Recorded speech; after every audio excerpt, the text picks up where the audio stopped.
Hi football fans, welcome back to the PrepZone Playbook Week 2 edition. We're here to tell you everything there is to know about Southwest Florida football.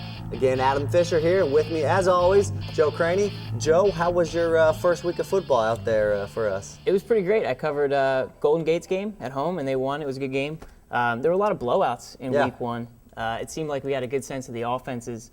Like, a couple of things that jumped out at me is a couple of the teams that we thought might be running the ball more often in week 1. Ended up getting forced to pass it because teams would stack the box against them. So like South Fort Myers, their quarterback Keith Smith, I think he went for like more than 250 yards, threw for 3 touchdowns. And then at the game I was at, Golden Gate, they had their backup quarterback, Jesse Zimmerman, came in. Their starter was injured. This was his first career start, and he threw for, I think, 120 yards and 2 touchdowns. So I think we got a pretty good sense at some of the balance that some of these offenses might have this year, and it was kind of interesting to me. But I enjoyed it. Yeah, week 1, I was really impressed with the running backs we saw. I think you and I are both kind of stats nerds. We love numbers. You look at it. Darren Pass led the area, Baron Collier, who we expected, 166 yards. But you look at our next 5, Jaheim Washington, Palmetto Ridge, Tupac Ismi for Laley, Wilkinson, Glazile, Stereo, Tyler Gresham, Marco Island, Jamel Davis, Baron Collier. All guys over 120 yards, all guys that weren't running the ball in the area last year. So pretty impressive.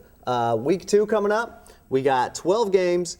No district games just yet, but we do have a Collier County showdown, a big Lee County showdown. But what are you looking for the most during week 2? Yeah, you try to get I think I'm trying to get a sense of the team's offenses and defenses, because some of the teams have more of a tougher non-district schedule than others. So, like, for example, one of the teams I'm definitely looking out for this week is Estero, because they beat up on Mariner in their first game. Mariner, not a bad team. Estero, I think, dropped 54 points on them.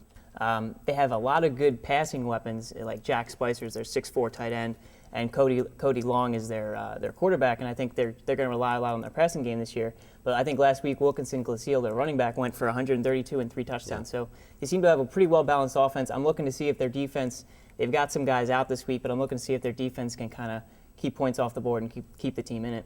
Sure, a team I'm looking at, a team we talked about last week was First Baptist. Very tough schedule for a small school to open the season. They're a 2A school. They're playing Cape Coral, Ida Baker. This is a 6A team. It's 8 times larger in enrollment than First Baptist.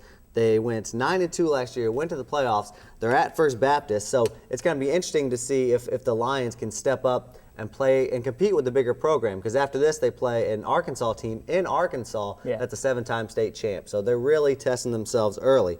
So that brings us to our Big 5. Let's talk about it. And I say Big 5, not top 5, because it's kind of the top 5 or the teams to watch for, teams that stick out in your mind. So run down your 5 real quick. Well, my top 3 teams are the same as last week, which are South Fort Myers at 1. I have Naples High at 2, and then Immokalee, which had an impressive win in their week 1 at my number 3 team. A couple of teams I want to look at this week. I already mentioned Estero. They're my number 5 team. And then Baron Collier, with their really impressive performance at rushing attack, is my number 4 team. A couple of teams to watch, plus my top 3.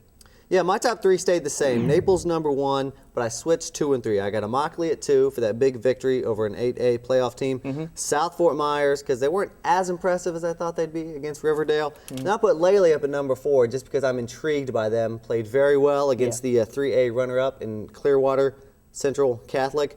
Number 5, Marco Island Academy. Want to give some love to the newest team we got. They've had 3 wins in 2 years of football. They come out and stomp Highlands Christian 49-6. So showing some love to the Manta Rays. Which I predicted on the blog, by the way. You did. You beat me by 1 game on that. And of course, check out naplesnews.com/PrepZone, the Huddle blog. We got all our predictions, all our stats. Come back Friday night. You'll see all our game stories. And then follow us up Monday. We'll have follow-up notes. So that's it for week 2. Get out there and see some games, and we'll see you next week.